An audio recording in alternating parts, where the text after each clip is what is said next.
Ladies, gentlemen, boys and girls,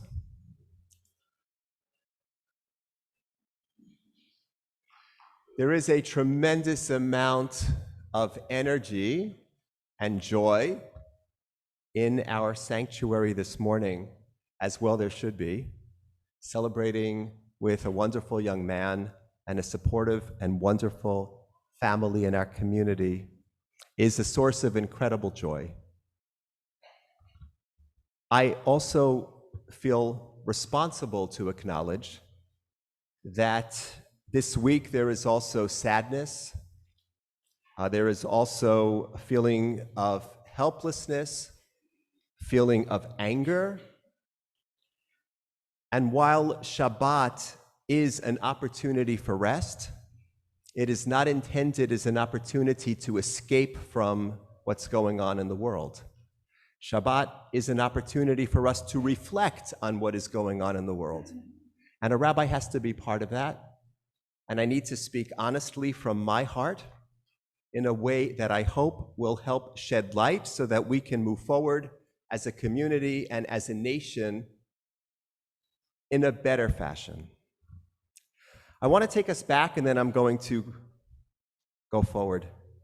So I want to go back to a really interesting piece of the Torah where a community is told, if God forbid you come upon a body and you don't understand what happened to that person, there's something that you need to do. It is strange. It is complicated. The people in the village needed to go and they needed to say the words, Yadenu lo shafchu et adam hazeh. Our hands did not shed this blood. And then there was a sacrificial offering that they gave, and in that way they could say, from the bottom of our hearts, we are not responsible for what happened. Now, the Mishnah, hundreds of years later, commentary, set of laws, asks the following question. Bechi al da'atenu al tashe ziknei beit din shofchei damim hein? Do we really believe that these people in the village, these leaders, that they were murderers? No, that's not what they meant to say. What they meant to say was, Shelo bale yadenu ufetarunuhu belo mazon velo reinuhu v'hinachnuhu belo levaya. What they said was, never did this person come to us hungry and we didn't feed him. And never did this person come to us in need of help and we refused to provide that help. Our tradition recognizes that our responsibility extends way, way, way before something terrible actually happens.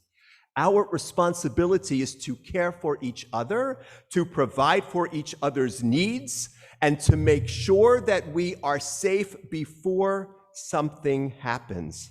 It includes doing so before, God forbid, we come upon someone. Or God forbid we come upon 21 people, 19 of whom are elementary school-age children. I loved elementary school. I had the best time. I loved learning the times tables. I was a weird kid in Mrs. Warren's class. And I loved the special groups that we were able to choose as electives in Mrs. Berger's class.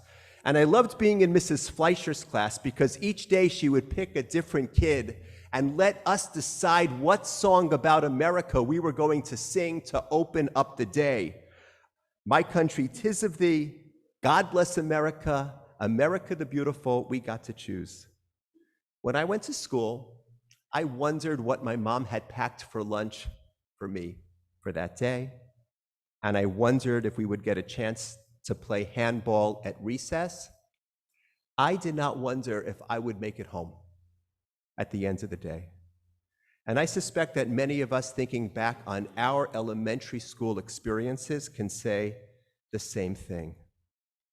I spoke about this in 2018 after the shootings in Parkland. I was hoping to God that I would never have to speak about it again, and here we are. So today I want to ask all of us, as responsible human beings, as citizens with open hearts, I want to ask us, what are we willing to do to help increase the likelihood that children who go to school in the morning will come home to their loved ones at the end of the day? I looked at the photos of these children, as I'm sure many of us did. I found it harder to breathe looking at these photographs. Those of us who are connected to Jewish tradition should think that it is not just our obligation to avoid pulling the trigger, it is our obligation to make sure that the circumstances that might lead up to such a thing do not occur, that we are ensuring the greatest possibility of safety. And I do believe that for us, that includes advocating for making sure that mental health is something that isn't stigmatized but is acknowledged. It also includes advocating for sensible gun laws that do not put such instruments of destruction in people's hands when they don't need them. That emerges, for me, from a sense of what it means to adhere to Jewish tradition that recognizes our responsibility above all not to do harm, and also to ensure that harm isn't done. Why do things like this not occur in England? Why don't they occur in Israel? Israel that is beset by acts of terror. This doesn't happen in Israel. We should be asking ourselves what the differences are. We know what the differences are. Please know, I will never stop asking difficult questions, especially when life is at stake. I will never stop asking the difficult questions that I believe I need to ask as a rabbi, as a Jew, as a human being. I will never stop challenging us to ask ourselves, can we do better to ensure the safety of all human beings, including the most vulnerable? Now, in this morning's Torah portion, we read, Im Behukkotay telechu, if you follow my laws, God says, what will God do? V'natati shalom ba'aretz u'shechavtem ve'ein machrid. I'll bring peace to the land, and you will be able to lie down, and no one will make you afraid. Everyone of every age deserves to wake up in the morning and go to school and go shopping and go to work and be able to leave with no one to make them afraid. That is so basic, but we need to say it and we need to work towards it. I pray that a week from now, a month from now, years from now, I won't need to have to speak about this again, because things will change, but they won't change unless we advocate for change. I am going to advocate for sensible laws. I am going to advocate for taking mental health seriously. I urge everyone to do the same. A 77-year-old grandmother should be able to walk into a supermarket in Buffalo, New York, or anywhere in the United States and buy snacks for her grandchildren, be'ein machrida, without being afraid. An 8-year-old should be able to walk into class and learn the times tables, just like I did almost 50 years ago, be'ein machrid, and nobody will make him afraid. A 10-year-old student should be able to walk into class and decide, what song am I going to sing?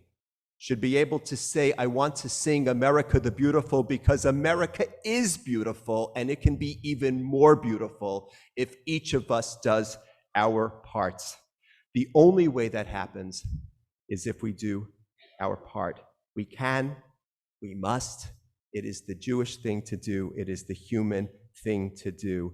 We indeed send our thoughts and our prayers to the families of these victims, and we must also pledge to do our best to ensure, truly ensure, through proper responses, that something like this will never happen again. Shabbat Shalom.